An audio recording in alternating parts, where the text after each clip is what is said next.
The Malaysian Timber Council (MTC) successfully concluded the second and final session of the Bengkel Start Up CEO under the Bumiputera Development Programme 2025 on 23rd September at MTC HQ. This session, designed for Sdn Bhd companies, built on the first workshop held in August for micro-enterprise.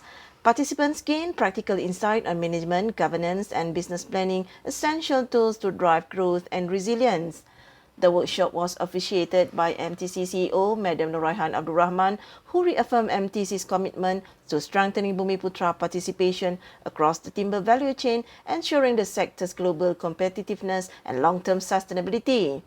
The program was facilitated by Mr. Azrin Osman of Melody Corporate House Sdn Bhd, who also led the first session. With over 20 participants in attendance, the workshop featured interactive discussions and Q&A sessions that allow participants to exchange experience and gain valuable insights to strengthen their business operations and documentation practice. A big thank you to all participants for making this initiative a success.